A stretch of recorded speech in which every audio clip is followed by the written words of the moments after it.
in the days that we live in for people to get in trouble by getting in trouble by being the magnet to be attacked is going to be through means that can't be traced.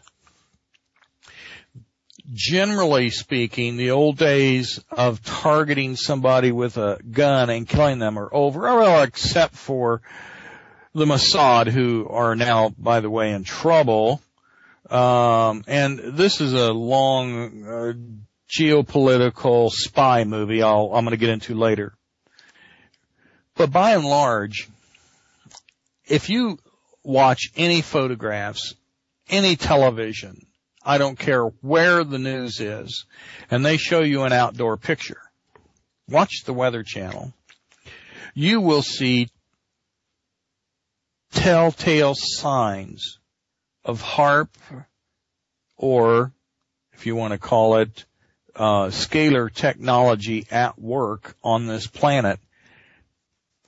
The clouds, like they're in rows, like they've been plowed by a tractor in the dirt, and parallel lines of clouds in the skies. And that does not happen naturally. We have grids, literally square grids of clouds in the skies. We have the planes spraying their reflective material for HAARP to operate. There's a lot, folks, we're not being told.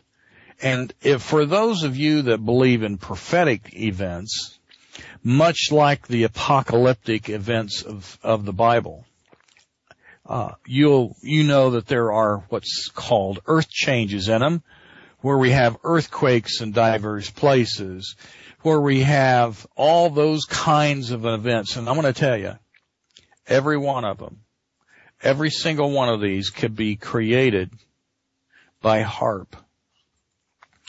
All of this anxiety that we're getting, all of the emotional traumas that we have, is because we're overloaded with too much electrical frequency pollution. The electrical band, the frequency bands that are going through the air in our country now are absolutely an unseen pollution. Have you ever gone to the country and felt rested? It's because your body is no longer being hit by something that's creating stress in your body. You are relaxed because the frequencies are less. Now, they're not totally gone. It's almost like you've breathed fresh air going to the country, right? Well, the electrical pollution, the radio pollution is lower. We have more than one HAARP facility in Alaska. I hope you know that. We talk about HAARP in Alaska, but there's 2 of them in Alaska. And the United States has another one, a third one, in Puerto Rico. And of course, we have the infamous one now from Norway that we were talking about, that we've seen the spiral in the sky, and people are saying, well, it was a rocket, and some say, no, it's HAARP. Well, it was both. There was a rocket. It got knocked out of the air by this device. So, we have one in Russia. But they're so powerful. They're absolutely so powerful that they can't even walk around them without cages around their walkways. Well, anyway, all of this stuff that we're having problems with is an unseen frequencies that we can't keep track of. Well, supposedly keep track of. I've documented for everyone, if you want to go to the John Chronicles at .wordpress.com, the events in Haiti prior to the earthquake and recordings of the HAARP frequencies from 1 to 5 hertz. That's the extremely low frequency range. And I'm going to get you something right now before I forget out of the Waterman files. Many years ago, many of you don't know this, so I'll let you know. I have 2 careers.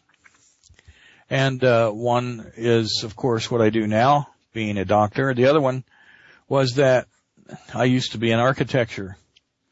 I was working on a project for a facility, and this happened to be in the 70s, in Keflavik, Iceland. And Keflavik, Iceland was putting in an airport, which, by the way, was going to be run by the U.S. military. As the project began to come to a close, by the way, our portion of it was the control tower and all the support electronics around the control tower. As we came close to nearing the completion of that project, there are phases in architecture. You have the design phase, and you have detailed drawings, and you have construction phases, and there's different phases to these construction projects. And the architects go out to the sites and look at it at these different phases. Well, we were due to go to another one, and at the last one, we had an event occur where a Russian bomber called in to land for an emergency in Keflavik, Iceland's at this airport. Well, the airstrip was there and things were running, but this was an upgrade and so forth.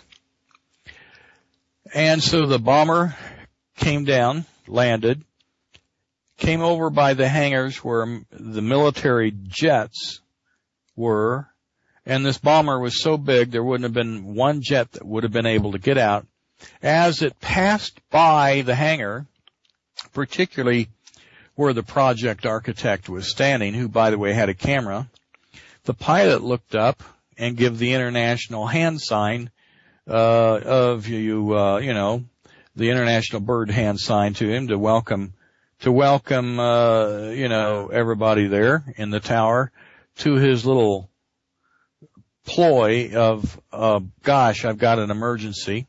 He turns around the Russian bomber and immediately takes back off. We've got a picture of that guy's international hand sign. But what I wanted to tell you was that we were stopped from any more visits, but were paid for all of them. One of the project architects that was working on the project that was at the site said there was trenches dug clear across the airport from one end to the other with wires lowered in the ground. Let me tell you what it was for. Communications. Low frequency communications.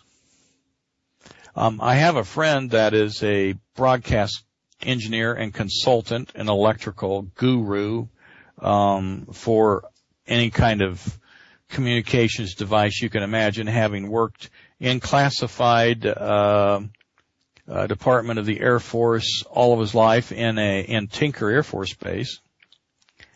And he told me how you can drive, grounding rods in the ground and communicate under the ground. So you don't need to be setting up antennas above. Anyway, the communication systems for low frequency are extremely powerful.